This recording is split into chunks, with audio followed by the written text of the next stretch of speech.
Hari ini saudara, ya, saya akan bagiin soal emotionally healthy Christian, ya saudara ya. Dan ini bab satunya saudara, ya. Judulnya The Issue of Offense, The Issue of the Hard Heart, and the Issue of the Bitter Soul. Si tersinggung, si keras kepala, sama si luka batin. Sama si hati kepahitan, saudara. Nah, aku tahu kita sering sekali dengar khotbah ini, apalagi kalian pernah ikut RE pasti di khotbah ini, ya nggak, saudara. Tapi saya janji, saudara, di versinya saya ini beda, saudara. Ya, ini versi saya sendiri, saudara ya. Nah, saudara, sudah siap, saudara? Ya.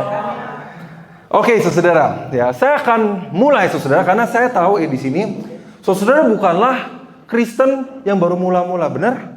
Ya, saudara. Siapa di sini baru terima Tuhan hari ini, saudara? Atau kemarin? Nggak ada kan ya, puji Tuhan. Minimum sudah setahun lah. Ya kan? Sudah ngalamin Tuhan kan kemarin kan? Cuma sana doang, sebelah sini ngalamin apa? Sudah ngalamin Tuhan semuanya? Amin. Ya benar saudara. Ya. Jadi kita sudah tahu kan hadirat Tuhan rasanya kayak apa? Benar? Saya tes saudara. Ya saudara ya. Saya tes saudara. Pertanyaan pertama, apakah Tuhan kita penuh dengan kasih?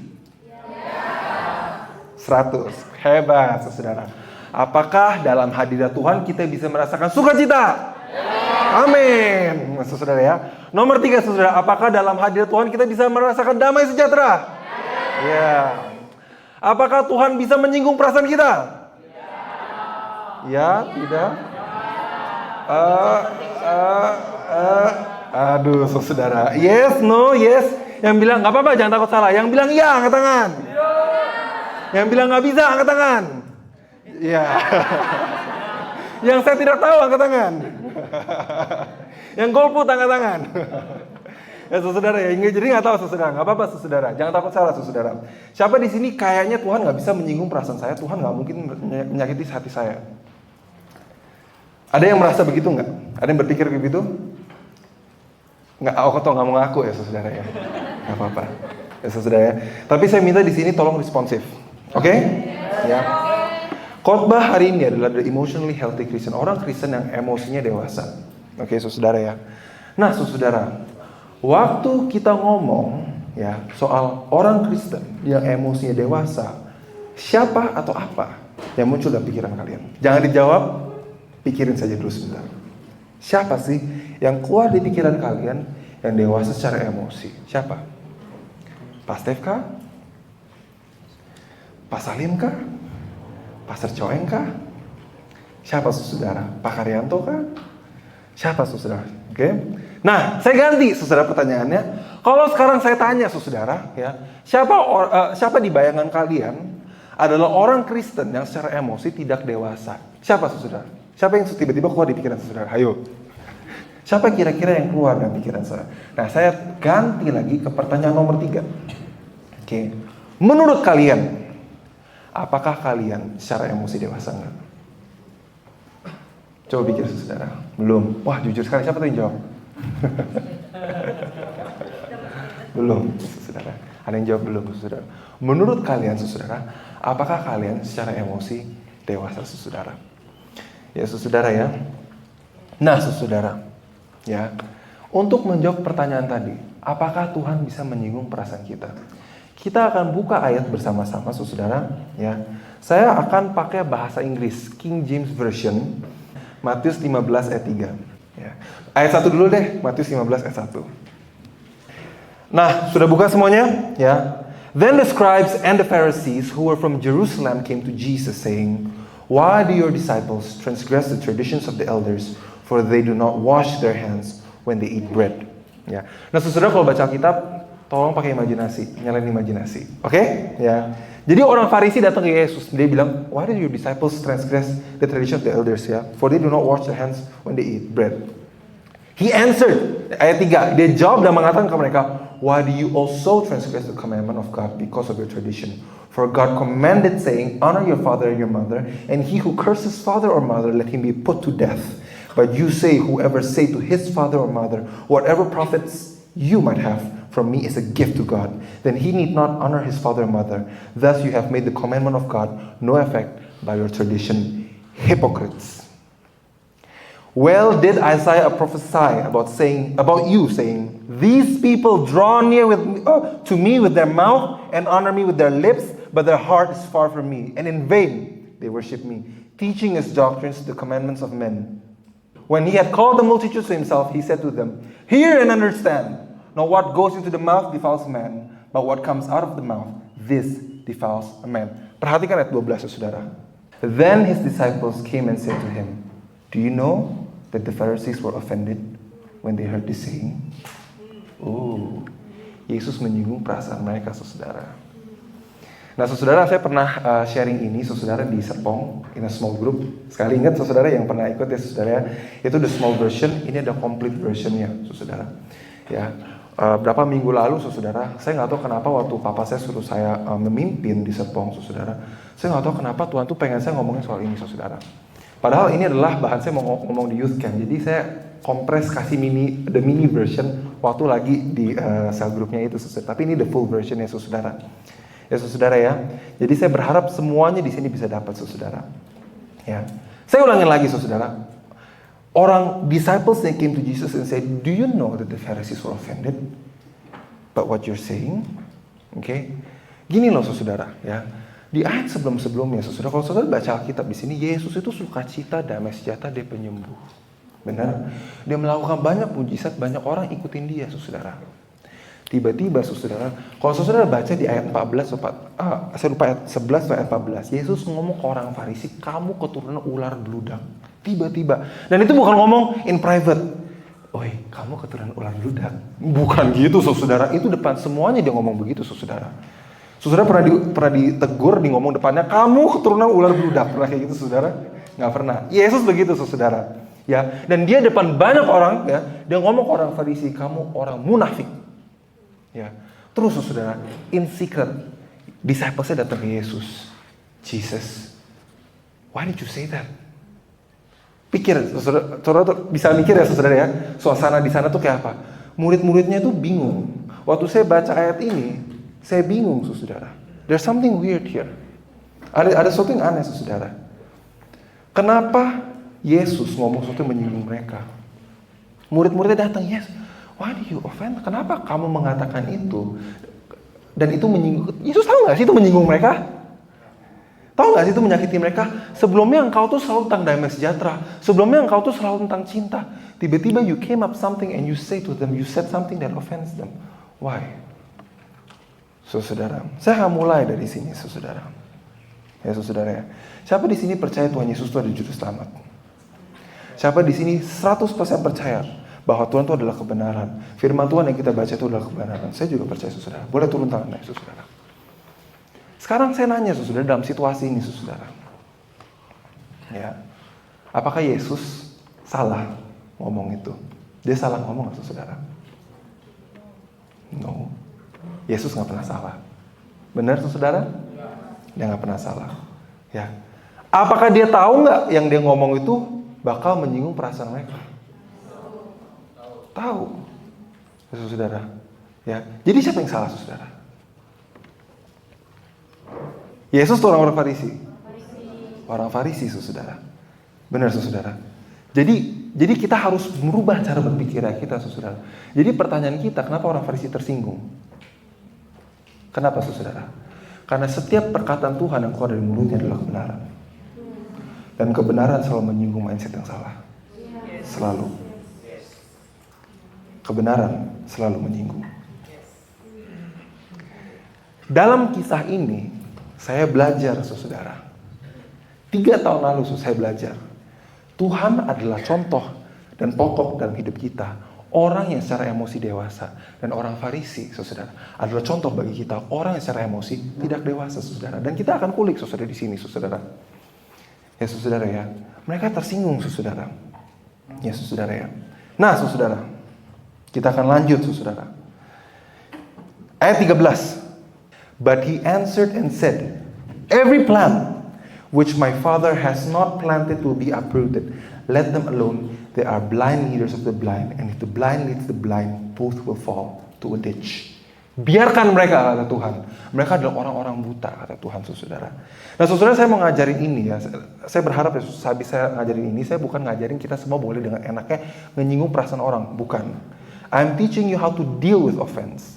Ya, karena I realize this, saudara. Yesus punya emosi, ya.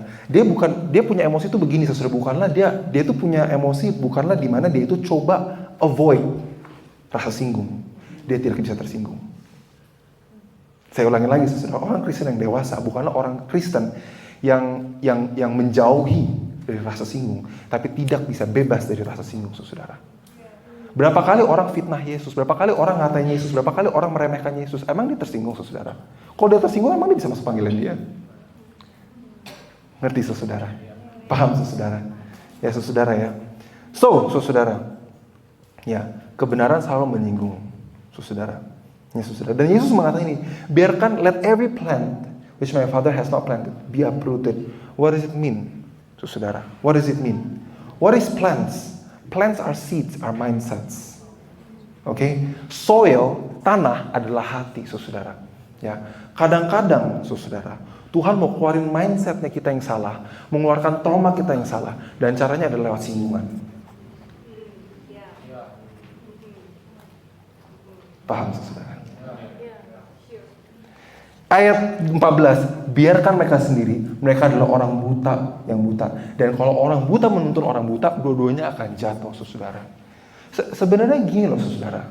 Tuhan tuh selalu berbicara kepada kita. Masalahnya kita tuh, we fail to recognize the voice of God. You see, kita melihat Tuhan tuh sedamai sejahtera, Tuhan tuh kasih. Tapi kita gak pernah tahu bahwa kadang-kadang Tuhan tuh bisa ngomong kita lewat rasa singgung. Jadi kita mencuekin itu, kita bilang, oh ini dari iblis, ini gak benar ini. Padahal, saudara, Tuhan bisa ngomong dengan rasa singgung.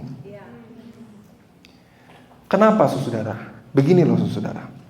Ya, what does it mean? Orang Farisi punya hati keras, saudara.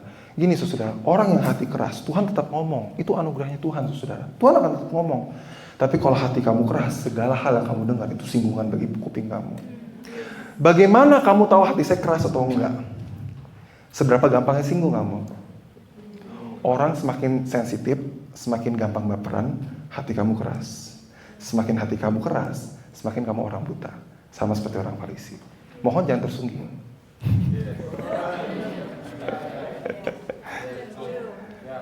Benar, saudara.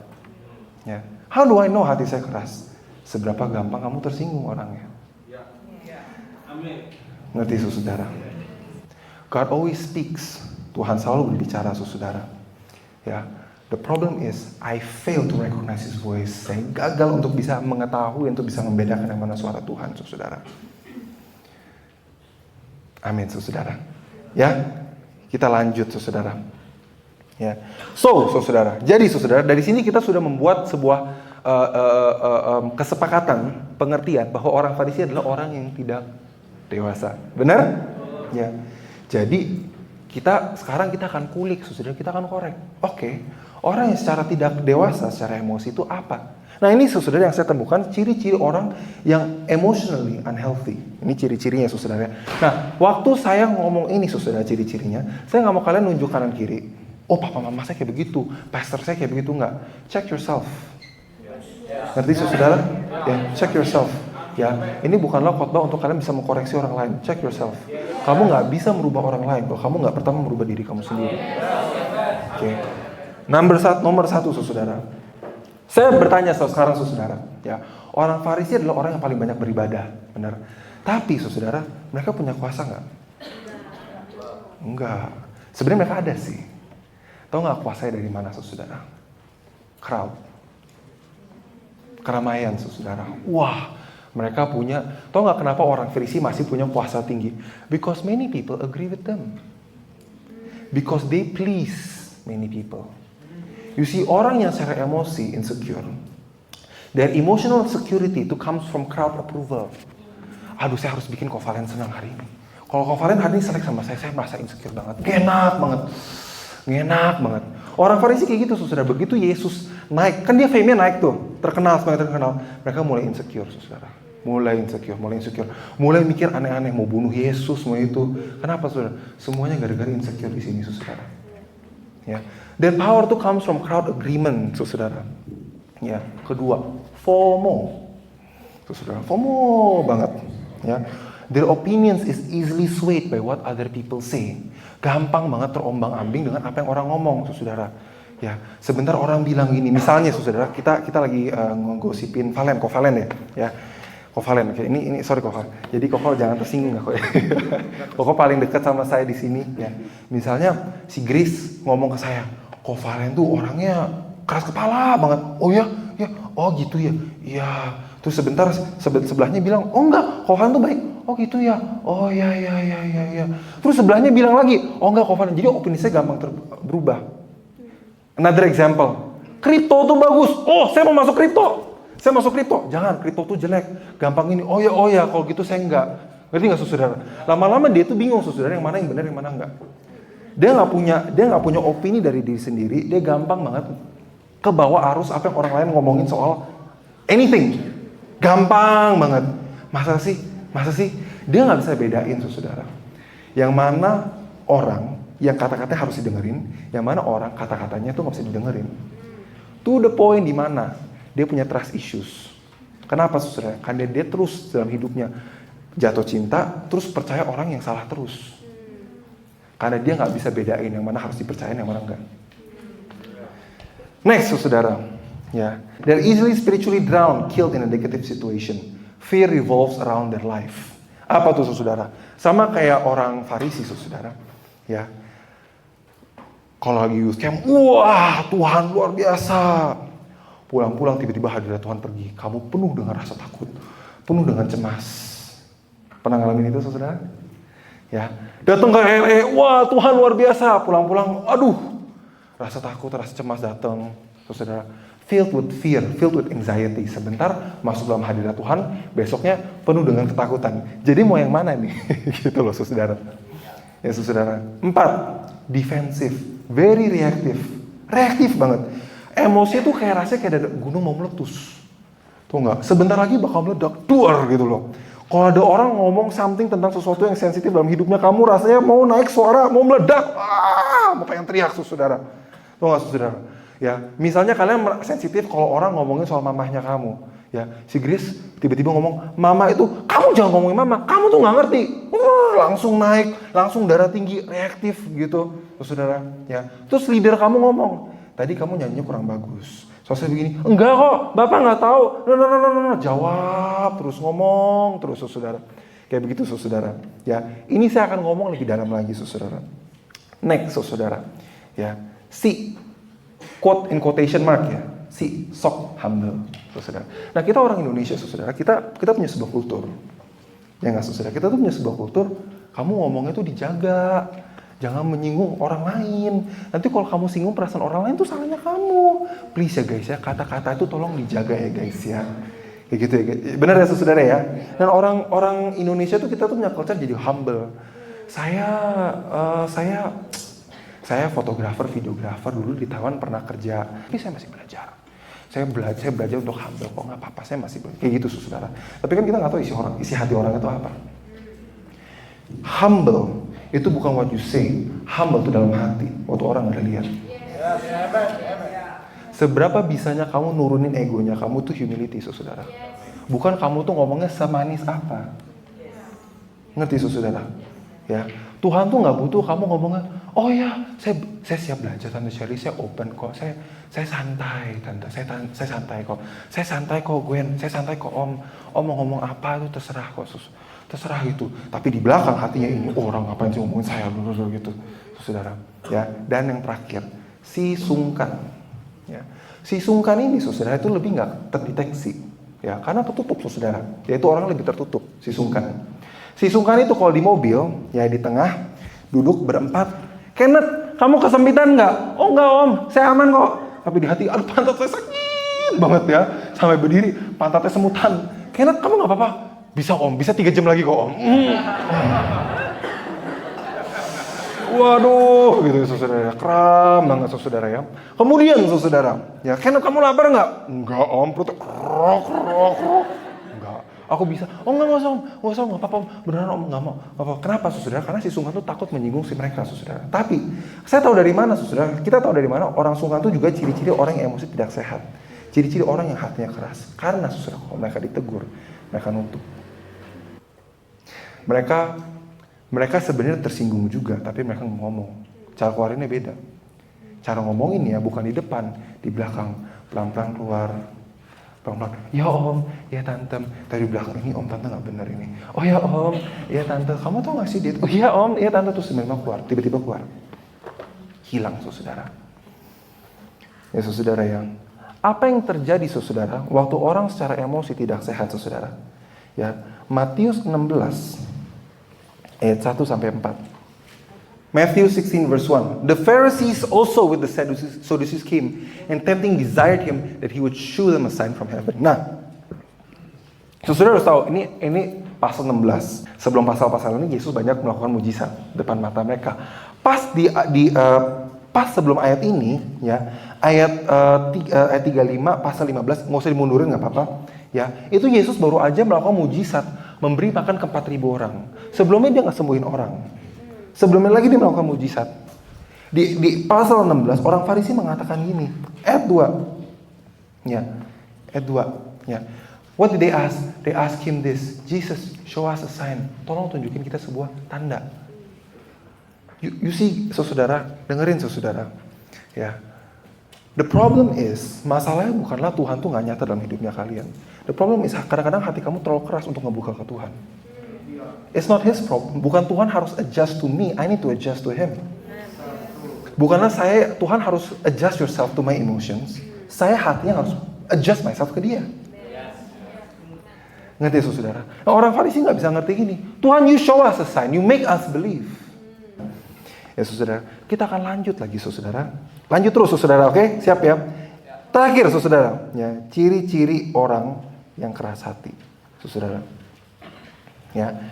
Matius 16 ayat 5. Kita lanjut lagi saudara. Pada waktu murid-murid Yesus menyeberang danau, mereka lupa membawa roti. Oke, selanjutnya. Yesus berkata kepada mereka, berjaga-jagalah dan waspadalah terhadap ragi orang Farisi dan Saduki. Maka mereka berpikir, dan seorang berkata kepada yang lain, itu dikatakannya karena kita tidak membawa roti. Ya, dan ketika Yesus mengetahui apa yang mereka bincangkan, ia berkata, mengapa kamu memperbincangkan soal tidak ada roti? Hai orang-orang yang kurang percaya. Belum juga kamu mengerti, tidak kamu ingat akan 5 roti untuk 5.000 orang itu dan berapa bangku roti yang kamu kumpulkan kemudian saudara. Ya, sorry, next slide-nya boleh ditampilin ya, yang ciri-ciri orang emotionally unhealthy. Ini yang saya ngomong tadi saudara. Ya saudara ya. Jadi Yesus masuk ke kapal, saudara, ya. Terus dia ngomong, ini habis ngalamin orang Farisi kan. Terus dia ngomong sama murid-muridnya, ya, kamu hati-hati sama raginya orang Farisi. Murid-muridnya jawab begini, Yesus ngomong gini karena kita nggak bawa roti. Nah biasanya saudara, hal ini saya baca aja terus, kita sering baca ini, benar? Kita lewat saudara. But somehow, that day, satu hari itu saudara, ayat ini stuck di pikiran saya. Saya mikir saudara, kok bisa ya Yesus ngomongin soal ragi Farisi, tapi sebelah sana itu ngomongin soal karena kita nggak bawa roti. Ngerti nggak saudara? Ini ngomong A, ini ngomong B, topiknya nggak connect. Oke, ngerti saudara? Ini ngomong A, ini ngomong B, tapi topiknya nggak connect. Kok bisa topiknya nggak connect? Pernah mikir nggak saudara? Kenapa saudara? Saya kasihin kenapa saudara? Karena mereka nggak bawa roti.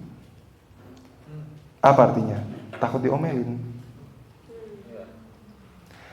Waktu orang takut dikoreksi, hatinya jadi keras juga. Murid-murid Yesus, saudara, itu dari dulu tuh kan mengikuti Yesus santai-santai aja. Ya, saudara. Mereka nggak kayak orang Farisi kan, tapi Tuhan bilang, hati kamu keras. Kita buka di Markus 8, saudara. Markus 8 ayat 17. Bahasa Inggris, ini King James Version. Ya. Ayat 16 ya. And they reason among themselves saying, it is because we have no bread. Ayat 17, and Jesus knew it, he said unto them, why do you reason? Because you have no bread. Ya kan? Perceive ye not yet, neither understand. Have you your heart yet hardened? Lihat nggak saudara? Kenapa hati kamu keras? Saya bacain yang bahasa New King James Version-nya aja. Ayat 17, why do you reason because you have no bread? Do you not yet perceive nor understand? Is your heart hardened? Having eyes, do you not see? Having ears, do you not hear? And do you not remember when I broke the 5 loaves of bread? How many baskets full of fragments? And at dosa itu dia mengatakan, how is it you do not understand? Saudara, ya, saya mau tekanin saudara, ya, di ayat 17 Yesus bilang ini ke murid-muridnya. Is your heart still hardened? Is your heart, apakah hati kamu masih keras, saudara? Kenapa dia hatinya keras, saudara? Karena dia punya mata tapi nggak melihat, dia punya kuping nggak mendengar. Kenapa, saudara? Karena dia tidak mau mendapatin pengertian. Nggak suka ngedengerin orang, tau gak sih? Nggak.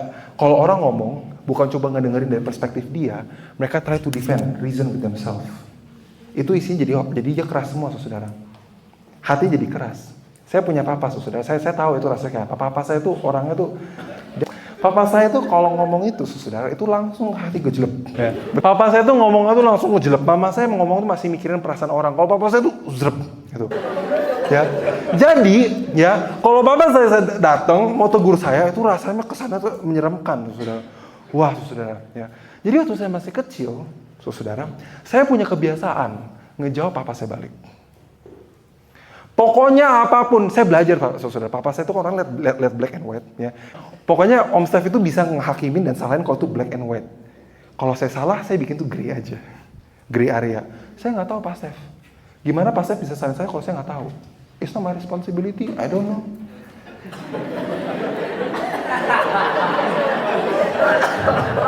Ya nggak. Wah, saya kurang tahu sih Pak. Itu tadi sana yang itu Pak, apa sih? Pegang mic. Iya gitu. Kamu kan? Iya, bukan saya Pak. Saya di mana sih tadi? Di ruang makan tadi. Iya. Saya di ruang makan.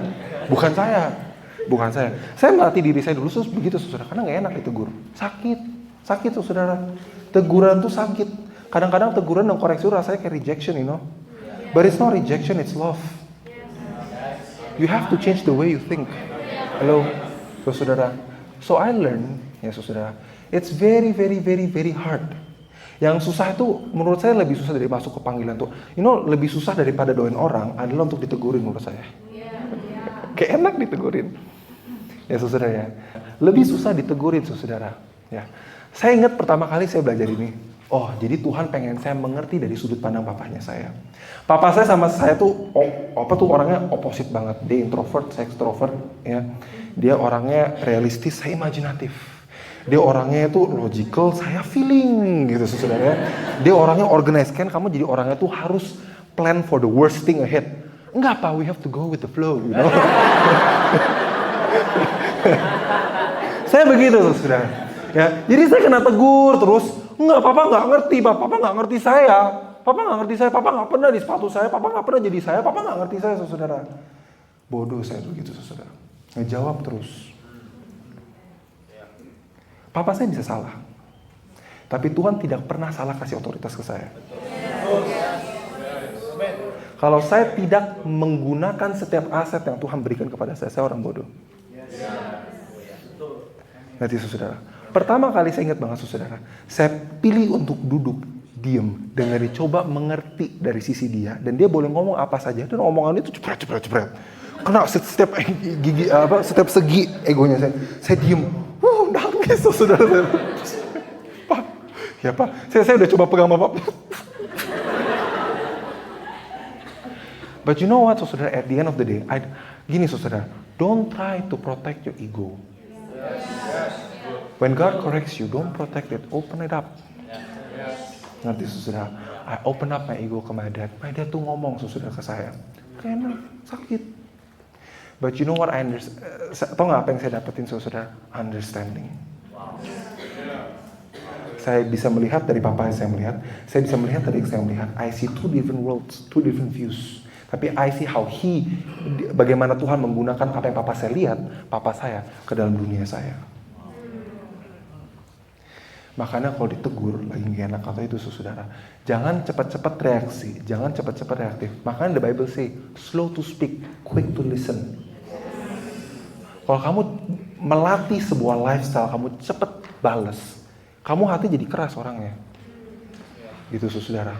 Jangan salah ya, orang keras itu bisa masuk ke panggilan Tuhan juga, bisa dipakai Tuhan, bisa anointed juga. Doa orang depan luar biasa, orang di belakang semua jamaah bisa, saudara. Tapi di belakang, saudara, nanti waktu kamu punya keluarga, kamu punya anak, kamu punya istri, masalah keluar di sana. Soal uang itu semua, saudara. Emangnya kamu bisa istri kamu marah-marah kamu, dalam nama Tuhan Yesus diam? Wah.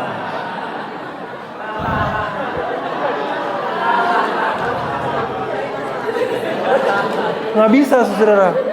Ya, kamu nggak bisa pakai you cannot use spiritual anointing in your family. You need to use spiritual maturity in your family. You cannot. Papa mama dalam nama Tuhan Yesus terima Tuhan. Oh, kalau orang jiwa baru kita nubuatin injilin bisa. Coba orang tua kamu injilin, papa mama gaplek kamu ya, kamu keluar rumah. Anak siapa kamu nubuatin papa mama? Saya coba, saudara. Saya ngomong kata-kata sederhana banget, saudara, ke salah satu keluarga saya, bukan keluarga dalam ya, keluarga luar, saudara. Saya ngomong, iya harus ngebuka hati. Kamu kira saya nggak tahu? Gitu, saudara, jawabannya gitu, saudara. Kamu kira saya nggak tahu? Oh ya maaf. Ya. Soalnya kalau di Taiwan saya ngomong gitu orang, yes pastor. Kalau di sini kamu ya, saudara ya. Jadi kalau di keluarga, saudara ya, the only way keluarga melihat kamu tuh berubah dalam Tuhan adalah kalau kamu bertumbuh secara emotional maturity. Dulu waktu saya pastoring di Taiwan, saudara, saya nggak pernah bilang ke mereka, kamu doa supaya orang tua kamu berubah. Kamu berdoa supaya hati kamu berubah.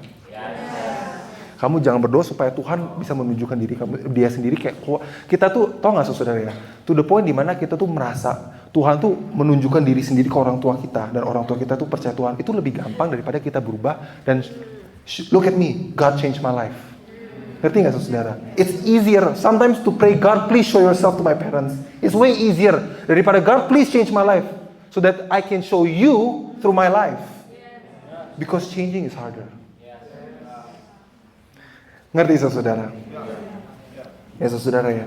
Jadi murid-murid Yesus, saudara, mereka defensif, ngejawab terus, takut saudara. Rasanya kalau ditegur tuh rasanya kayak mau mati gitu loh sini. Sakit banget. Nah biasanya pengalaman saya saudara, biasanya orang kalau ditegur rasanya sakit banget, gak enak banget. Itu either karena orang tuanya dulu tuh cuek banget. Jadi kalau ditegur itu rasanya kayak mau mati saudara. Rasanya mau pecah gitu loh. Kayak hidup saya hancur, benar-benar pecah. Atau enggak, saudara, rasanya kayak lagi dimarahin sama orang tua yang, atau enggak orang tuanya tuh benar-benar yang eksplosif marah. Jadi kalau dimarahin tuh rasanya kayak mama saya atau papa saya marahin dulu kayak gitu. Padahal bukan, saudara. Tapi we relate teguran itu dengan trauma masa lalu saya. Ngerti, saudara? Lihat koneksinya? Lihat koneksinya, saudara. Padahal realitanya bukan gitu. Realitanya kamu lagi dibangun. Tapi saya melihat hidup saya lagi dihancurin, makanya saya mereaksi seperti itu. Saya mereaksi seperti yang negatif, padahal hidup saya lagi dikoreksi sama Tuhan. Ngerti saudara? Ya. Oke saudara. Ya saudara. Kita akan ngomong saudara, ini penting banget saudara. Ragi. Tuhan ngomong, ragi orang Farisi. Benar saudara? Ya. Ragi orang Farisi itu apa saja saudara? Ya. Satu saudara. Hipokrisi. Ya, munafik. Orang munafik. Ya. Kita akan ngomong ini lagi saudara. Kita ngomong lebih dalam lagi saudara tentang ini. Orang Farisi itu ada orang yang gak bisa handle criticism. Gak bisa handle negative opinion dari orang. Dia tuh merasa, every opinion dari aku tuh harus positif. Positive thinking. God is not positive thinking. He is right. Dia itu adalah kebenaran, bukan positive thinking. Jangan membedakan kebenaran dan positive thinking. Oke? Ya. Jadi pertama mereka tuh orangnya hypocrites, munafik. What is munafik saudara? Ya. Saya nggak ngomongin yang di depan sini. Oke? Ya. Contohnya saudara, ya main piano, banyak melayani Tuhan, main drum, persembahan, saudara, khotbah depan, tapi di belakang hidupnya jelek. Karakternya jelek banget. Ya. Ke gereja, oh Tuhan, puji Tuhan. Di mobil buka jendela, goblok lu. Tutup jendela gitu, terus nyetir gitu. Gitu saudara. Ada saudara di gereja orang kayak begitu saudara. God does not need that. Tuhan gak butuh itu. Karena orang Farisi begitu, hypocrites, munafik saudara. Ya, di pasal selanjutnya kalian baca, Tuhan ngomong gini ke orang Farisi, ya, di depan orang kamu begini, tapi di belakang saya tahu isi hati kamu. You see, saudara, Tuhan nggak butuh kamu tangannya begini, mulut kamu menyembah Tuhan, tutup mata begini, tapi hati kamu nggak sama Dia. You live two lives, 2 hidup. Satu hidup yang di gereja, satu hidup di sekular. Ngerti nggak, saudara? Ya, saudara. Orang Kristen yang dewasa melihat dan menyadari hadirat Tuhan seterusnya dalam hidup dia every day, saudara. It's not a show. It's not a show. It's not saya di mimbar, look how great I am. Tapi di rumah kata ke papa mama kamu caci maki dia. Gitu, saudara. Papa your mom and dad kamu nggak honor with your lips. God does not need that. Istri kamu gituin, ya suatu hari nanti ada istri ya, saudara ya. Atau suami, saudara. Ya, tapi di depan, you're amazing, you're great, saudara. God does not need that. Ngerti, saudara? Ya. Next, kedua, pride, kesombongan, saudara. What is pride? Ya, sorry, hipokrisi salah satu poinnya adalah gosip juga, saudara. Suka ngosipin orang, saudara. Next, pride, kesombongan, saudara. Kesombongan tuh gimana? Kesombongan tuh dalam hati, ngerti?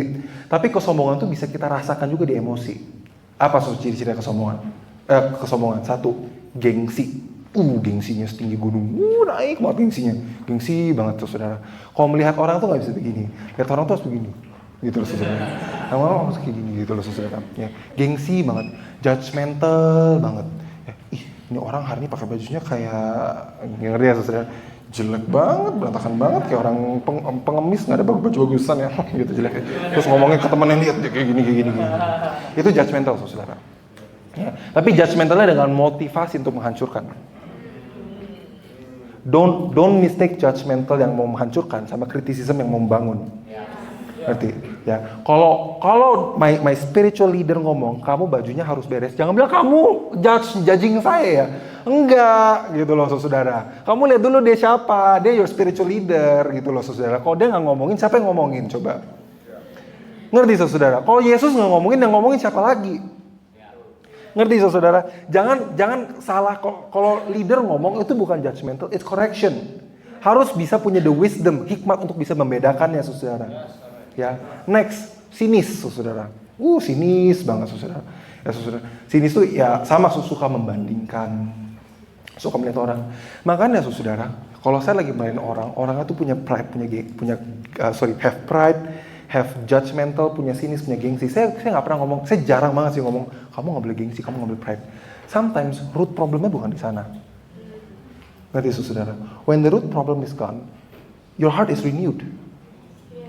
Benar, saudara. Siapa di sini begitu ketemu masuk KRE, ngalamin Tuhan di identitas, luka batin semua, tiba-tiba masalah kamu yang kamu nggak pernah lihat itu, yang kamu nggak pernah didoain, tiba-tiba hilang aja. Pernah, saudara? Why? Because the root problem di sana. The others are just the fruit, yang lainnya cuma buah-buahnya doang. Gitu loh, saudara. Pornografi juga sama, saudara. Itu buah. Ngerti, saudara? It's fruit. Ngerti? Tapi kita nggak ngomong itu di sini. Kita akan ngomong itu di another time, saudara. Ya, it's a bondage. Pertama, orang kekurangan rasa kasih. Because we're called to be filled, untuk merasa dipenuhi, diperlengkapi, saudara. Tapi karena rasa kurang, makanya rasanya haus, pengen banget jatuh cinta terus, saudara. Akhirnya dari itu langsung jadi keiketan. Untuk bebas dari pornografi bukan hanya harus lepas aja kayak tadi malam. Tadi malam lepas tuh bener, bagus. Step 1. Step 2, you have to be filled with the Holy Spirit. Oke? Harus punya hubungan yang dalam sama Tuhan. Kalau enggak, kalian bisa jatuh lagi, bisa relapse. Berarti, saudara, you need to have an ongoing relationship sama Roh Kudus, saudara. Tapi kita nggak ngomongin itu hari ini, saudara, ya. Kita balik lagi ke masalah si gengsi, saudara. Ya, saudara, ya. Kemudian, saudara, last one, nomor 3, saudara, self-righteousness, pembenaran diri. Nah, ini kurang gampang dideteksi, saudara. Ya. Self-righteousness adalah pembenaran akan diri sendiri. Nah, self-righteousness itu untuk, saya percaya saudara udah bisa ngerti soal inilah, saudara, ya. Self-righteousness is sometimes, saya terlalu sering duduk di gereja, 20 tahun saya di gereja, 15 tahun di gereja, saya 1 tahun, saya 10 tahun saya di gereja. I heard too much, I know too much. Tapi saya kurang ngalamin. So what happens kalau ada orang yang khotbah di depan, saya sudah tahu itu mah, udah tahu. Gitu loh. Atau enggak ada orang ngomongin ke saya, kamu gini. Alah, saya sudah tahu itu. Saya sudah tahu. You know, sometimes kalau saya mau masuk dalam hadirat Tuhan, I cannot come with that big knowledge. I need to come like a child. Orang murid-murid Yesus datang ke Yesus.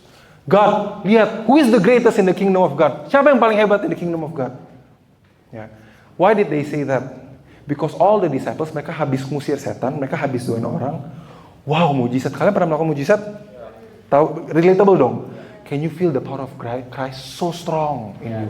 Ya, you feel Holy Spirit itu flowing in you. You feel, wah, you feel kayak nge-fly gitu, tapi bukan drugs ya. No, it's not drugs. You feel with the Holy Spirit, rasanya wow banget.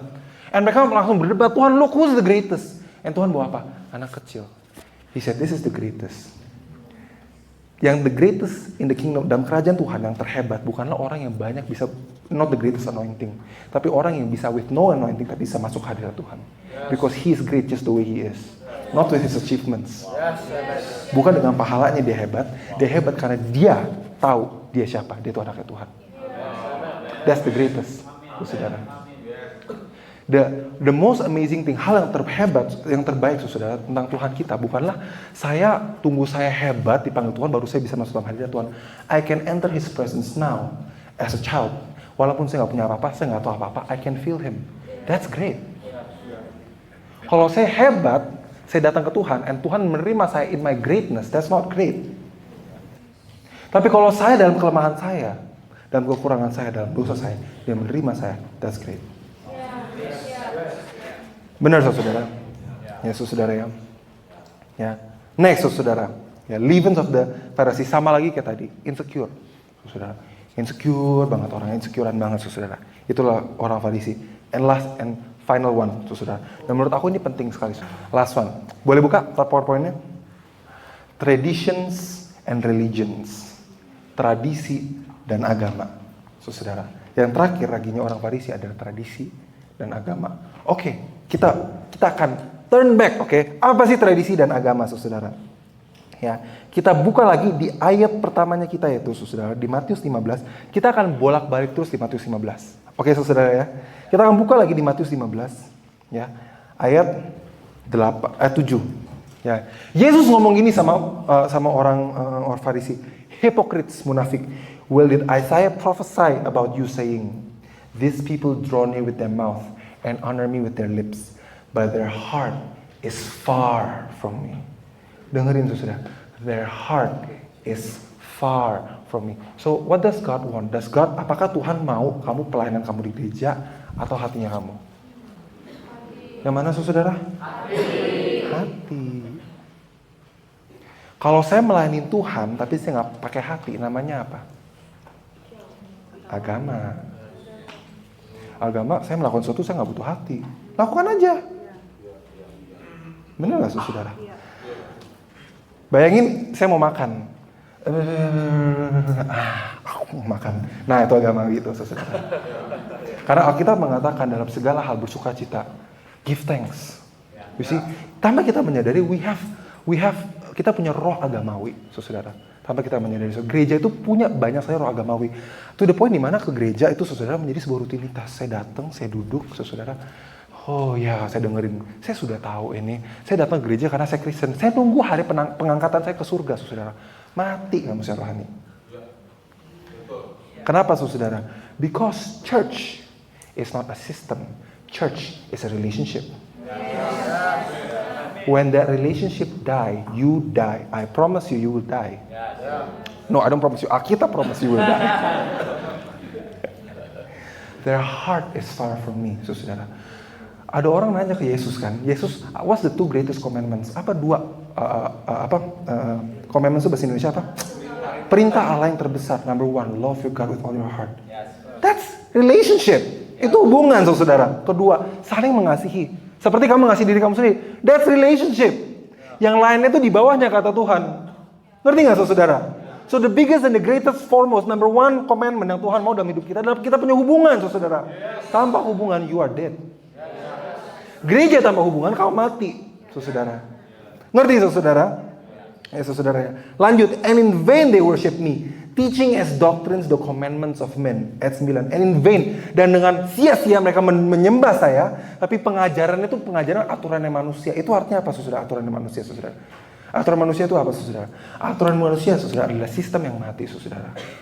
Mau tahu sistem yang mati itu kayak gimana, saudara? Saya kasih contoh, saudara. Yesus, Tuhan tuh memberikan orang Israel, saudara, 10 perintah Allah. Sampai sekarang mereka jalanin nggak, saudara? Jalanin. Tapi Tuhan sama mereka nggak, saudara? Ngerti nggak, saudara? Tuhan hadirnya mengalir nggak ada dalam mereka? Enggak. Farisi ngejalanin nggak perintah Allah? Ngejalanin. Tapi Tuhan bersama mereka nggak? Enggak. Tuhan berkenan nggak? Enggak, saudara. Kenapa, saudara? Because they're menjalani sistem yang mati. Kenapa mereka menjalani sistem mati? Because they don't understand. That's it. Sesimpel itu. Nggak usah dipusing kayaknya, karena mukanya udah kayak gitu ya. It's because they don't understand. Waktu kamu ngejalanin sesuatu tanpa pengertian, itu kamu jadi mati. Ngerti, saudara? Pak Steph, kenapa kalau saya ke gereja harus ikut RE, DDA, KKA, KKR? Nggak tahu, memang dari sana begitu. Mati loh kamu lama-lama, gerejanya akan mati loh lama-lama. Kalau kita ngejalanin gereja kayak gitu, lama-lama mati. Why? I don't know. Saya ngikutin aja. Saya nggak ngerti apa-apa. Kenapa youth camp sebelum youth camp harus puasa? Ya karena dari sananya harus begitu. Akhirnya puasanya nggak ada kuasa, saudara, karena nggak pakai pengertian. Tuhan ciptakan segala hal dalam hidupnya kita tuh punya arti and meaning. You are created dalam rupanya Dia with a reason. Kamu punya otak, kamu punya hati, ada alasannya, saudara. Tuhan nggak pengen kita mengikuti Dia tanpa pengertian, nggak pakai hati dan mati. Tradisi yang mati. Tradisi, saudara, adalah kamu ngikutin sebuah sistem tapi kamu nggak ngerti kenapa ada sistem itu. Tapi kamu ngikutin aja. Saya kasih contoh, saudara, ya. Ada sebuah penemu, saudara. Dia kumpulin 5 monyet, saudara. Ya, saya nggak usah panggil 5 monyet deh, nggak apa-apa. Tapi intinya, tapi pakai bayangan lah, pakai bayangan. Ya. Saya berharap di sini bayangannya hidup ya, saudara. Dia panggil 5 monyet ke dalam sebuah kontainer, saudara. Dan di sana dia taruh sebuah tangga dan di atas tangganya ada pisang, saudara. Ya. Dan di pisang itu, saudara, ya tiap kali monyetnya coba naik ngambil pisang, dipukul, ceplak sama penemunya itu. Dipukul cetak. Dipukul, saudara. Lama-lama monyetnya itu, saudara, mereka belajar nggak boleh ambil pisang, benar? Ya. Kalau saya ambil pisang nanti dipukul. Ya. 1 monyet diambil keluar, monyet baru dimasukin. Jadi 4 lama 1 baru, benar? Ya. Si baru naik mau coba ngambil pisang, kira-kira diapain, saudara? Oh enggak. Kali ini monyet lainnya narik dia. Jangan, nanti dipukul. Monyet yang lama 1 ditarik lagi, saudara. Monyet baru lagi masuk, sekarang 2 baru, 3 lama. Yang baru mau naik ngambil, semuanya narik dia, nggak boleh, nanti dipukul. Sampai semuanya, saudara, itu 1 akuarium itu, saudara, itu semua monyetnya diganti dengan monyet baru, saudara. Ya, semuanya nggak ada yang ngambil pisang, nggak ada. Kenapa? Nggak ada yang tahu. Tapi ya dari dulu nggak boleh aja gitu. Mati, saudara. Kalau suatu hari, saudara, ya kalian ngikutin sebuah sistem tanpa pengertian. Kalian nggak nanya, Pak Steph, kenapa begini? Ya, one day waktu Pak Steph udah nggak ada, murid-muridnya udah nggak ada, Om Coeng udah nggak ada, Pak Krianto nggak ada, Pak Salim ada, Enelaka masih hidup nggak? Bisa nggak kalian ngalamin Tuhan? Jangan tiap tahun ngadain youth camp, tapi nggak ngerti kenapa dulu Pak Steph tuh tiap tahun ada ngadain youth camp. Kenapa temanya hari ini Apostelo? Ask why? Gitu loh, saudara. Have a curious mind. Ask, kenapa? Gitu loh, saudara. Ya, don't be ignorant, jangan cuek jadi orang, saudara. Ngerti ya, saudara? Orang Israel tuh begitu. Oh, kita dengar dari leluhurnya kita. Musa dulu ada roti turun, jadi kayaknya caranya begini, kita ikutin aja caranya. Kayak gitu, saudara. Ya, Tuhan datang, Mesias datang, si pencipta hukum itu datang, mereka nggak bisa kenal. Kenapa? Kebiasaan ikutin sistem. Sampai, saudara, sampai separahnya, saudara, sampai parahnya ini, saudara. Dibawa keluar dari budaknya aja, saudara, perbudakannya, saudara, masuk ke tanah baru, perjanjian baru, nggak mau, saudara. Kenapa? Lebih nyaman di mindset lama yang salah dan perbudakannya dia daripada mindset yang baru dia. Kenyamanan, saudara. Dia mau mati aja di sana. Akhirnya orang Israel mati beneran, saudara. Mati, saudara, semuanya, saudara. Karena mereka mengikuti Tuhan tanpa pengertian dan nggak pakai hati. Apa tuh hati, saudara? Heart is an intimate connection sama God. Relational perjalanan with Him. Gitu loh, saudara. Ya, contohnya, kalau saya duduk di bioskop sama papahnya saya, ya, saya nonton film. Oke, selesai. Kita pulang. Itu quality time nggak, saudara? Enggak. Itu cuma duduk sebelah saya. Tapi heart sama heart kita nggak ngobrol. Hati sama hati kita, it's not a heart to heart connection. Mendingan saya ngobrol 10 menit, makan sama dia, tapi bisa nangis, bisa ngobrol sama dia, daripada saya nonton film 4 jam duduk sebelah dia, tapi nggak ngapa-ngapain. God wants you to have a relationship with Him. Bukan cuma ibadah doang sama Tuhan. Your calling, panggilan kamu, itu bukan lahir waktu kamu banyak melayani Tuhan. Panggilan kamu itu lahir from your desire. Dari keinginan kamu. When you build relationship sama Tuhan. Calling, desire is born from the heart. Not from what you do. Dari hati dia lahir, saudara. Benar, saudara. Ya, saudara ya. Saya mau kasih ayat, saudara. Proverbs 6. Amsal 6 ayat 16. 6 perkara yang dibenci Tuhan, bahkan 7 perkara yang menjadi kekejian bagi hatinya. Mata sombong, lidah dusta, tangan yang menumpahkan darah orang tidak bersalah, hati yang membuat rencana-rencana yang jahat, kaki yang segera lari menuju kejahatan. Orang seorang saksi dusta yang menyembur-nyemburkan kebohongan dan yang menimbulkan pertengkaran. Saudara, siapa nih saudara? Orang Farisi. Sadar nggak? Ini semuanya ini orang Farisi semua nih. Lihat nggak saudara? Ya, sombong ada, benar? Dusta ada. Tangan yang menumpahkan darah orang yang tidak bersalah, oh jelas. Ya enggak? Hati yang membuat rencana-rencana yang jahat ada. Kaki yang segera melari menuju kejahatan ada. Saksi dusta ada enggak? Ada. Oh dia jahat, pokoknya dia jahat, bunuh aja. Waktu dia ngomong ke Pontius Pilatus, ingat gak saudara? Ya, kebohongan. Menimbulkan pertengkaran, ada enggak? Ada, saudara. Siapa saudara? Orang Farisi. Kok bisa? Karena nomor satunya, saudara bilang apa? Mata sombong, hatinya sombong. Sombong bukanlah emosi dari Tuhan. Gengsi tidak ada di kamusnya Tuhan. Tuhan kita tidak ada yang namanya sombong. Saya bisa ngomong ini dengan jelas. Yang ini clear, saudara. Kesombongan, gengsi, pride itu bukan dari Tuhan. If you have that, that's not from God. Itu dari iblis. Paham, saudara? Ya. Cerita kedua, saudara. I still have time. Mantap. Ya. Cerita kedua, saudara. Kita buka di Yohanes, saudara. Yohanes 6 ayat 22. 22 sampai 68. Kita akan bacanya panjang banget. Aku mau pakai bahasa Inggris aja deh, saudara. Ya. John 6 verse 22.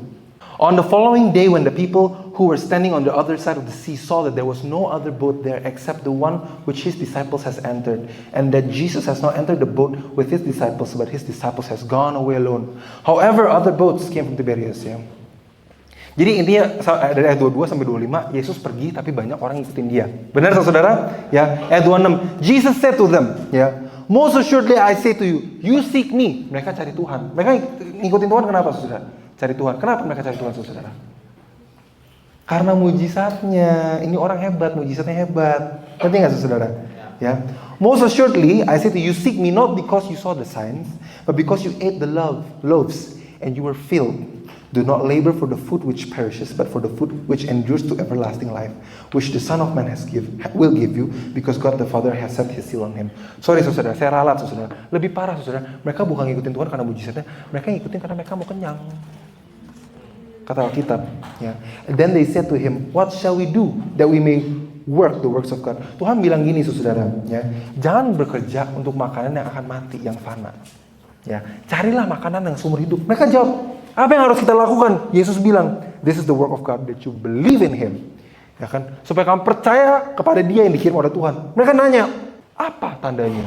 What signs will you perform then that you may see it and believe you? What work will you do? Ya ampun saudara.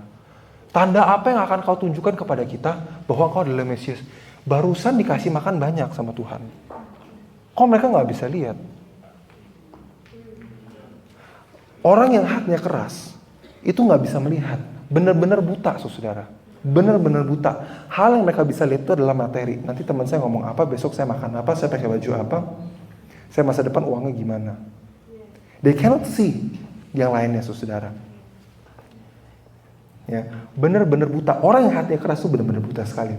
Ya, our fathers ate the manna in the desert, as it is written, He gave them bread from heaven to eat. Then Jesus said to them, most assuredly I say to you, Musa tidak memberikan kamu roti from heaven, but my Father gave you the true bread from heaven. For the bread of God is He who comes down from heaven and gives life to the world. Jadi Tuhan bilang gini ya, Musa berikan kamu roti, tapi Tuhan di surga Dia memberikan kamu roti yang hidup. Siapa? Yesus, benar? Ya. And Jesus said, I am the bread of life. He who comes to me shall never hunger, but he who believes in me shall never thirst. But I say that you have seen me, and yet you do not believe. All that the Father gives me will come to me, and the one who comes to me I will by no means cast out. For I have come down from heaven not to do my own will, but the will of him who sent me. This is the will of the Father who sent me, that of all he has given me I should lose nothing, but should raise it up at the last day. And this is the will of him who sent me, that everyone who sees me will believe me. Oke, kita skip ke ayat 41. Bayangin saudara, ini responnya orang Yahudi. And the Jews then complained about him because he said, I am the bread which come down from heaven. And they said, Is not this Jesus, the son of Joseph, whose father and mother we know? How is it that he says, I have come down from heaven? So, saudara, ya, dia bilang, loh, ini kan Yesus, anaknya Yusuf dan Maria. Kok dia berani-beraninya ngomong itu? Gini loh, saudara, kalau orang tersinggung, semuanya tuh jadi celah sama dia. Semua jadi singgungan. Dan singgungannya jadi aneh-aneh aja, saudara. Ngerti gak, saudara? Gak make sense gitu loh. Kadang-kadang gak make sense, saudara. Kamu kan anaknya Yusuf apa segala gitu. Saya pernah berkhotbah di Taiwan, ada yang tersinggung, saudara. Kamu umur berapa khotbah di sini? Satu saya umur 22, 21. Ya Joda lebih muda kan ya, Joda ya. Ada yang tersinggung, saudara. Kamu pernah sekolah teologi belum? Ya. Kamu pernah sekolah teologi belum? Kamu diajarin sama siapa? Saya pengen balas. Woi, yang nulis Alkitab kamu tuh penjala ikan, tau gak sih? Sama pembunuh massal, tau gak sih? Paulus. Kamu gak tahu? Saya bukan pembunuh massal. Mohon maaf loh. Pemungut cukai, penjala ikan, ya, sama pembunuh massal yang menulis Alkitab kita. Terus kamu nanya saya sekolah dari teologi mana? 52, the Jews therefore quarreled among themselves saying, how can this man give us his flesh to eat? Ya, bagaimana orang ini bisa memberikan kita dagingnya, saudara? Jadi gini, saudara, kalau kamu udah tersinggung, ya, semuanya tuh udah jadi singgungan buat kamu. Nggak peduli. Jadi kalau kamu udah tersinggung, orang mau ngomong apapun ke kamu tuh udah buat kamu kamu nggak bisa dengar lagi. Gitu loh. Orang mau ngomong gini buat kamu tuh jadi salah. Berani-beraninya dia ngomong, pastor beraninya ngomong itu di depan. Bisanya dia bilang Roh Kudus kita harus doa 1 jam. Tuhan kita harus kayak begini, kita harus begini. Bisa-bisanya dia ngomong depan kayak, wah aneh-aneh lah saudara. Kenapa saudara? Karena hati udah tersinggung. Ya, if you wanna have a soft heart, turunin dulu egonya kamu. Sometimes, ya, I need to allow God to speak to my ego, through my ego. Ayat 61. Ya, therefore, ayat 60. Therefore his disciples, many of his disciples, when they heard this is a hard saying, who can understand it? Yeah. Who can understand this? This is a hard saying, who can understand this? And Jesus said in himself that his disciples complained about this. Dia ngomong ke mereka, does this offend? Apakah ini menyinggung kamu? What then if you should see the Son of Man ascend where he was before? It is the Spirit who gives life. The flesh profits nothing. The word that I speak to you are the Spirit. They are life. So, saudara, but there are some of you who do not believe. For Jesus knew from the beginning who they were, who did not believe, and who would betray him. And he said, therefore, I have said to you that no one can come to me unless it has been granted to him by the Father. From that time, many of his disciples went back and walked away from him no more. Banyak sekali murid-murid Yesus tinggalin Yesus. Benar, saudara? Yeah, and then Jesus said to the 12, do you also want to go away? Ya kan? And Simon says this, Lord, to whom shall we go? You have the words of eternal life. Also, we have come to believe that you are the Son of. Aku mau berarti, you have the words of eternal life. So, here's the problem, saudara. Waktu orang tersinggung, the first thing they want to do is break away. Ya, itu normal. Ya, saudara pernah gesekan? Ya, dalam gesekan nggak harus dalam gereja. Suami istri pernah gesekan? Pernah gesekan suami istri, gesekan sama papa mama, gesekan sama kakak adik. Hal pertama apa yang keluar dari pikiran kamu? Pengen keluar rumah, pengen lepas dari suami istri, pengen keluar dari gereja. So, saudara, gitu loh saudara. That's the first thing iblis tuh taruh dalam pikiran kita. The first, kalau kamu hatinya penuh dengan singgungan, saudara, itu iblis banyak ngomong ke kamu. I'm serious, saudara. Itu iblis banyak ngomong ke kamu. It's a demonic mindset, very demonic. It's a very demonic mindset, saudara. Mindsetnya yang penuh dengan yang bukan dari Tuhan, saudara. Ada ayatnya, nanti saya kasih. Tapi jangan tersinggung.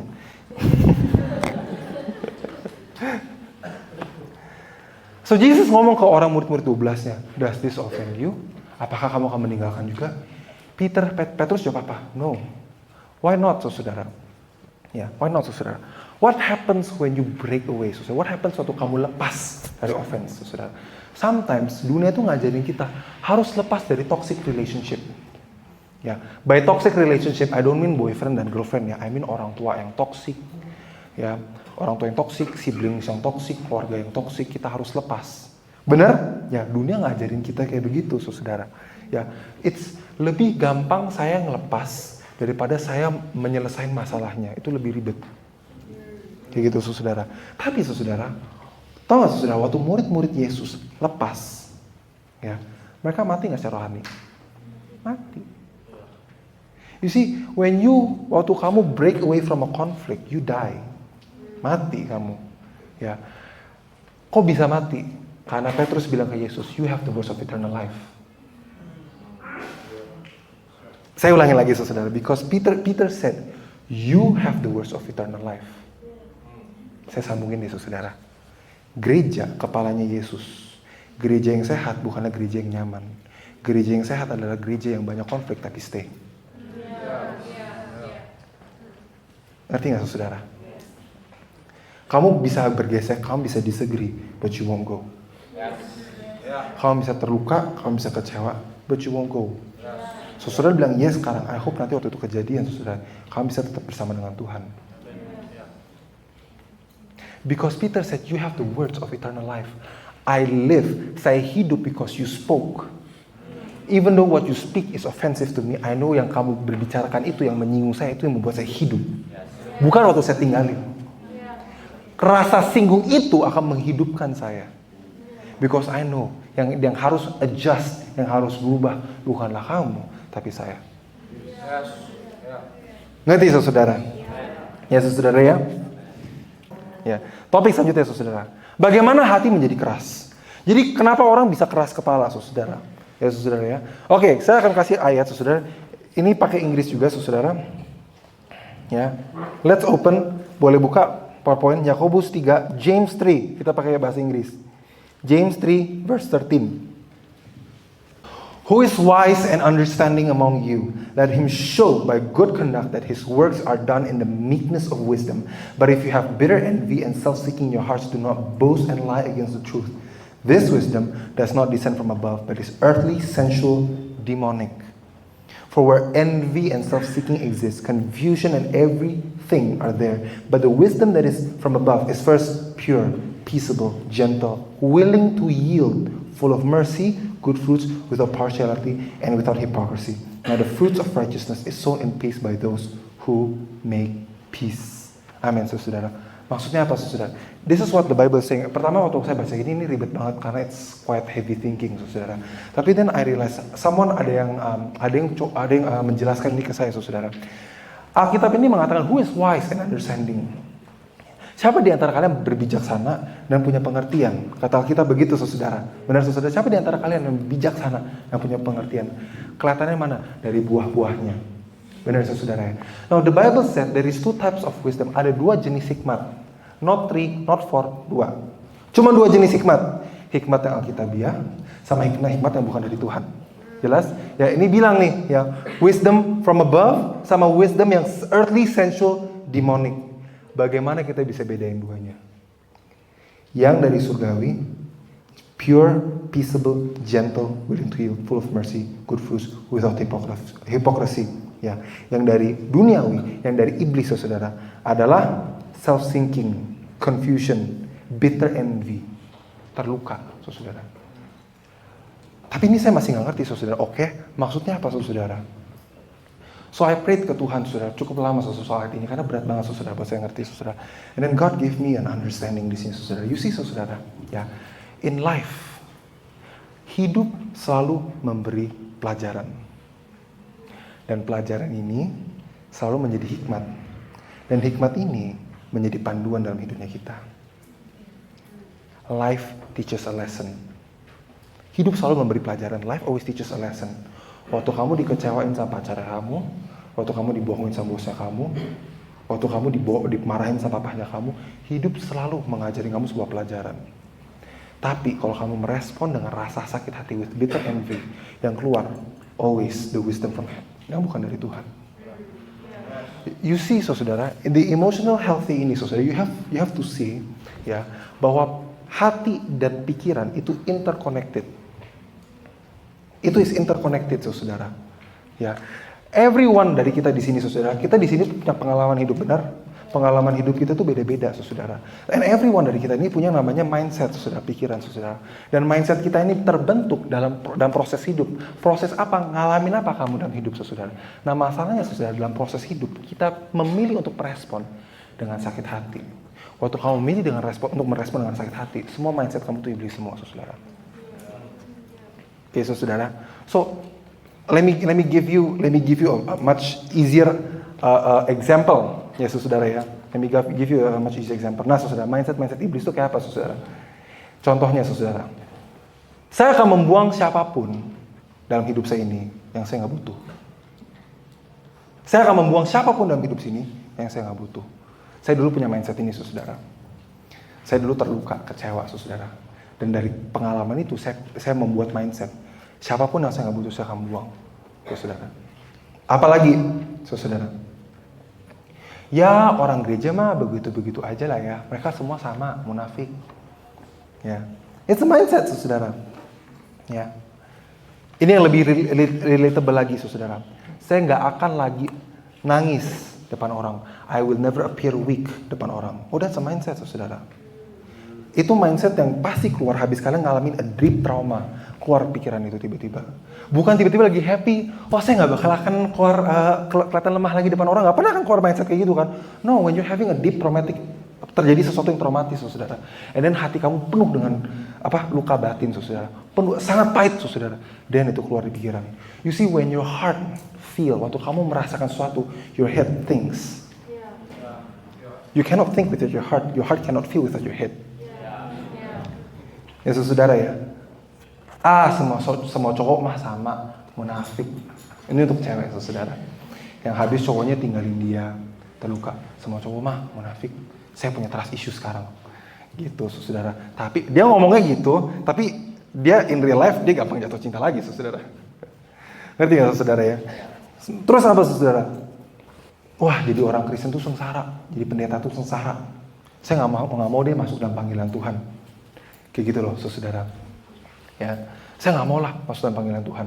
Ada lagi, saudara. Saudara pernah dengar ini nggak? Saya sering dengar ini banyak sekali teman saya ngomong gini. Bahkan di film-film aja ada, saudara. Saudara nggak sadar kan? Misalnya, reindeers are better than human. Sven, don't you think that is true? Pernah dengar nggak, saudara? Kita semua ketawa, ngakak kok, gitu, saudara. Kenapa, saudara? Karena kedengaran lucu. Tapi do you know itu mindset dari iblis? Ada mindset yang mirip-mirip kayak gitu, saudara.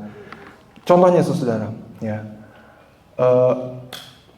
anjing itu bisa jadi teman baik manusia, tapi teman baik manusia bisa jadi anjing.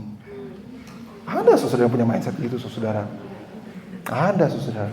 Let me tell you, saudara, itu semuanya, saudara, itu mindset dari iblis. Itu semua keluar because your heart was bitter. Kebohongan, listen, ya. Alkitab bilang ini bukan kebohongan. Alkitab mengatakan ini adalah hikmat. Hikmat, ya, untuk iblis menjadikan itu sebuah hikmat. Orang dunia itu punya mindset juga. Bukan nggak punya mindset, saudara. What is a lie? Kebohongan tidak harus 100% kebohongan. Kebohongan bisa 99% kebenaran, 1% kebohongan. Ini air mineral, saudara. 100% murni. Saya tambahin 1 tetes air got. 1 tetes aja. Jadi murni nggak? Enggak. You see? That's how the devil lies. Gitu caranya iblis tuh bohong ke kalian, saudara. Ya, and saudara, ya. Satu pengalaman ngecewain, kamu mengalami sebuah kekecewaan, saudara. Ya. Iblis mindsetnya masuk, saudara. Ya, menjadilah sebuah kebohongan. Benar, saudara? Ya kan? Kita menerima kebohongan itu, saudara. Oh, saya harus kuat. Saya harus kuat. Nggak ada yang boleh sakitin saya lagi. Cowok tuh harus kuat. Nggak ada yang boleh sakitin saya lagi. Iblis membangun sebuah batu dalam pikiran kita.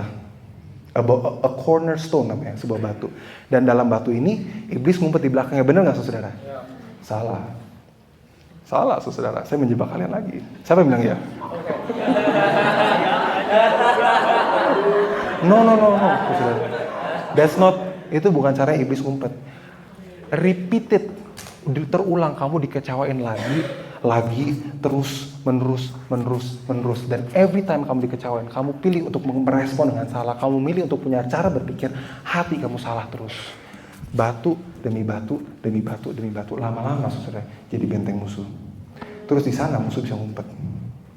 Itu caranya orang keras hati. Strongholds, benteng, saudara. Bentengnya itu, saudara, mindsetnya is to keep people away from me. Orang nggak boleh masuk ke saya nggak boleh terluka. That's strongholds, benteng. Di situ, saudara, orang hati jadi keras. Mau diinjilin apapun, mau dinubuatin apapun nggak masuk. Saya doain orang, saudara. Saya doain, kamu dulu pernah bunuh diri, mau hampir bunuh diri. Nangis. Kenneth, kamu ngertiin aku banget ya? Itu Tuhan. Oh ya? Gitu. Nggak bisa, saudara. Kenapa? Karena temboknya udah tinggi. Ngerti nggak, saudara? Waktu hati kamu temboknya tinggi, saudara, kamu milih untuk menjaga hatinya kamu, saudara, nggak ada yang bisa masuk. Sakit nggak bisa masuk, tapi Tuhan nggak bisa masuk juga. Tuhan nggak bakal maksa, saudara. Tuhan nggak bakal maksa. Tuhan tuh lembut, saudara. Yang bangun tembok itu saya sendiri, kita sendiri, saudara. Karena terus pengalamannya kita, saudara. Pengalaman kita dikecewain. You see, saudara. Ya, di ayat 15, this wisdom does not descend from above, but is earthly, sensual, demonic. Saudara. For where envy and self-seeking exists, confusion and every evil things are there, saudara. Ya, saudara. One day, saudara, waktu di Taiwan, saudara, saya nggak dapat visa, saudara. Dan itu kejadian, saudara, salah satu orang di sana, dia ngebohongin saya, saudara. Saya merasa dibohongin. Ya, saya duduk di sana, saya cukup kecewa, saudara, sama ini orang, karena ini orang Kristen di Taiwan, saudara. Saya duduk di sana, saudara, saya sebel sama ini orang. Saudara, tiba-tiba teman di sebelah meja saya ngomong ke saya, makanya Ken, jangan gampang percaya orang. Saya hampir terima itu. Tiba-tiba Tuhan ngomong sama kamu, check your heart. What's in your heart? Kelembut hati atau luka batin? Saya bilang luka batin. Dan that is not from me. Jangan diambil. Okay, God, aku gak akan mengambil kesimpulan yang salah dari hati yang luka.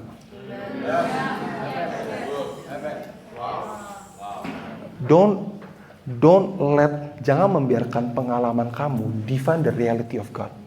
You have to allow the reality of God define you. Jangan membiarkan pengalaman kamu itu define reality, but the reality of God define you. Amin, saudara. Ya, saudara, ya. What's the opposite, saudara? A meek heart, hati lembut. Hati lembut itu bahasa Inggris itu meek. Meekness itu apa? Meekness itu kelembutan hati. Apa tuh hati lembut, saudara? Hati lembut ya itu adalah waktu orang dilukai ya. Domba itu gini, saudara, waktu dia dilukai, saudara, dia nggak akan nyerang balik, saudara. Dia malah lari ke gembalanya, saudara. Itu, saudara, hati orang yang hati lembut, saudara. So sometimes, saudara, waktu saya hatinya terluka, saudara, sometimes I have to choose. Tuhan, I choose untuk saya tidak mau revenge. I want to go to you. Why did this happen, God? Why do you allow this to happen? Sometimes, ya, walaupun kita sudah terima Tuhan, saudara, tidak berarti saya tidak akan kecewa lagi. Siapa di sini ngalamin Tuhan, terus habis itu seumur hidup kalian tidak kecewa lagi? Nggak pernah. Jangan angkat tangan, saudara. Nggak pernah. Harus, saudara. Pasti ngalamin, saudara. But when you ngalamin kekecewaan hidupan, saudara, don't respond. Jangan ngikutin emosi dan perasaan sakit hati itu. It will lead you to demonic realm. It will lead you to the demonic mindset yang bukan dari Tuhan. Ngerti, saudara? Always hatinya harus selalu lembut, saudara. Ya. Saya akan lanjut, saudara. Di Proverbs Amsal 18 verse 19. A brother offended is harder to win than a strong city. And the contentions are like the bars of a castle. A brother offended is harder to win than a city. Tahu nggak, saudara? Memenangkan orang yang hati keras kepala, itu lebih susah dari penangin kota, kata Alkitab. Please jangan keras hati. Ngerti ya, saudara, ya? And contentions are like the bars of a castle, saudara. Ya. Next, saudara. Nah, saudara, kalau misalnya kalian merasa, wah itu saya kok, kayaknya saya merasa saya tuh that's me. Saya punya benteng-benteng dalam hidupnya saya. Saya pengen Tuhan hancurin tuh, saudara. Caranya gimana, saudara? Ya, saudara, ya. Kita buka lagi saudara. Ya. Very quickly saudara. 1 Korintus. Ya. 2 Korintus 10 ayat 3 sampai 5. 2 Korintus 10 ayat 3 sampai 5. Ya saudara ya. So sometimes waktu kita sakit hati saudara, apa yang kita suka lakukan adalah kita suka denial. Nah ini bahaya saudara, jangan denial. Kalau luka batin saudara, don't do denial. Enggak kok, saya nggak terluka. I'm happy, I'm fine gitu saudara. Denial, kita blame, salahin. Oh salahnya mama, salahnya papa, salahnya Grace, salah itu saudara. Ya kita overthinking, kita lari ke addictions, kita avoidance, kita build a wall, kita give silent treatment kalau nggak pengen ngomong sama dia. Kita coba ngejauhin, keluar dari gereja, saudara. Don't do that. If you do that, saudara, itu tidak akan memulihkan kamu. It does not make you feel better, saudara. Ya, saudara ya. 2 Korintus 10 ayat 3 sampai 5, saudara. For though we walk in the flesh, we do not war according to the flesh. For the weapons of our warfare are not carnal, but mighty in God for pulling down strongholds, casting down arguments and every high thing that exalts himself against the knowledge of God, bringing every thought into captivity to the obedience of Christ. So, saudara, every part, ya, setiap bagian saudara, dari emosi saya, dari pikiran saya, dalam hati saya, itu harus submit ke dalam firman-Nya Tuhan. Dan apa yang my leader says to me, walaupun itu menyinggung saudara, it has to. Ya, cast down. You know cast down itu bukan tiduran ya. Cast down is a forceful act, tau gak sih? You have to diem. Hati. Kalau kamu punya ego, kamu bilang to your ego, diem. I will not allow this to speak lebih besar daripada Tuhan ya saya. Diam, gitu loh. Ngomong ke diri sendiri, bukan ngomong ke orang tua, kamu diam, bukan gitu. Ngomong ke diri sendiri, kamu diam, gitu. Ya saudara ya. How do we? Gimana cara kita obey, bring obedience to God, and how do we cast down the stronghold, saudara? We surrender.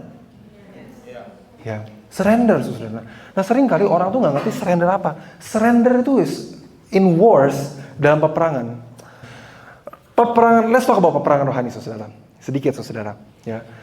Peperangan rohani itu seperti Daud dan orang Israel. Benar? Mereka lihat Goliat, mereka melihat sebuah musuh. Benar nggak, saudara? Peperangannya itu di mana, saudara? Di depan mata mereka atau dalam hati mereka? Hati. The first battle you win is in your heart. Buat orang Israel, itu musuh gede. Buat si Daud, Tuhan gede. Ngerti saudara? Ya, the problem is Tuhan tuh nggak pernah berperang. Karena iblis tidak punya kuasa yang cukup untuk bisa berperang sama Tuhan, saudara. Jadi itu nggak bisa dipanggil berperangan. Siapa yang berperang? You and I, saudara dan saya. Makanya ayat saja mengatakan peperangan kita itu tidak kedagingan, saudara. Kalau senjata kita sama kayak orang dunia, mindset kita masih sama. Gimana kita berharap hasilnya beda? Orang Israel waktu mereka ngelawan Goliat, mindset mereka sama kayak orang Filistin, gede lawan gede. Waktu Daud ngelawan Goliat, dia melihat, dia pakai mindset dari kerajaan Allah, Tuhan lawan mereka. Fear, rasa takut, is not the presence of fear. Fear is the absence of the presence and the dominance of God in your life. That's why every time Tuhan ada dalam hidup kamu, you are free of fear. In fact, ya, kalau Tuhan ada dalam hidup kamu, fear becomes illogical. Why do you fear? Apa yang harus ditakutin, saudara? Makanya setiap ayat yang mengatakan do not fear, selanjutnya mengatakan because I am here. When God says do not fear, bukanlah kamu nggak boleh takut. No, I give you a good solution for you not to be fear. I'm here. I'm the solution. There is no more reason for you to fear. Di matanya Daud, he sees God is there. What's to fear? Ngerti saudara? Ngerti ya? So sometimes the battle, saudara, is not carnal. What is carnal? Situational. Sometimes we pray, Tuhan rubah mama saya, Tuhan rubah papa saya, Tuhan rubah situasi saya. Problemnya di hati saya. Di Amsal 4 ayat 23 ya, mengatakan begini saudara. Ya, jagalah hatimu dengan segala kewaspadaan karena dari situlah terpancar kehidupan. Jagalah, be aware of your heart. Karena dari sana terpancar kehidupan. Benar saudara? Ya, the problem is ya, English-nya itu lebih bagus saudara.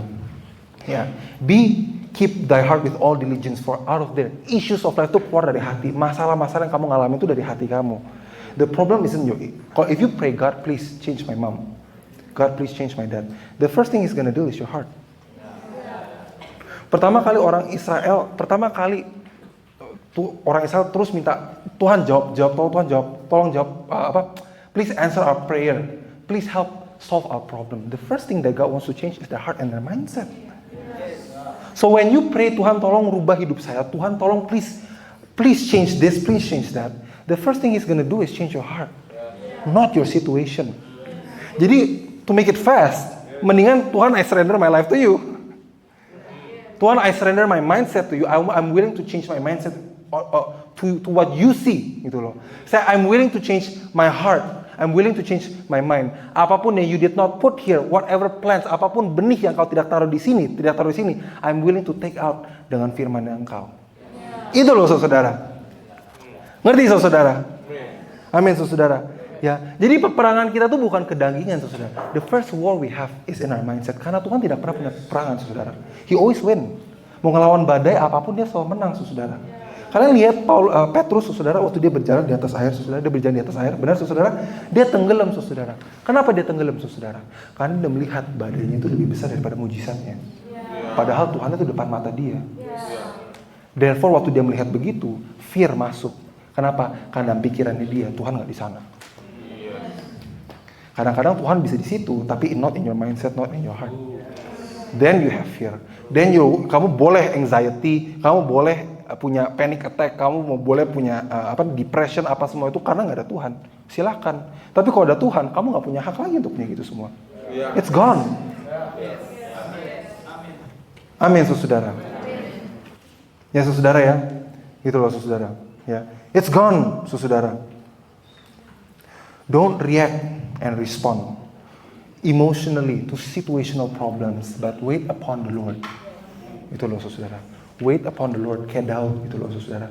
Waktu dia masuk ke peperangan, dia ngelawan Goliat, dia bilang ke Goliat, the battle is the Lord's. Peperangan ini sudah milik Allah. It's won, it's already won. Sudah menang. Karena dia menang itu di masa teduhnya dia, saudara. Ngerti saudara? Dia menang itu di masa teduhnya, saudara. Bukan di depan situ, saudara. He won in the back. So change your heart, change your mindset, saudara.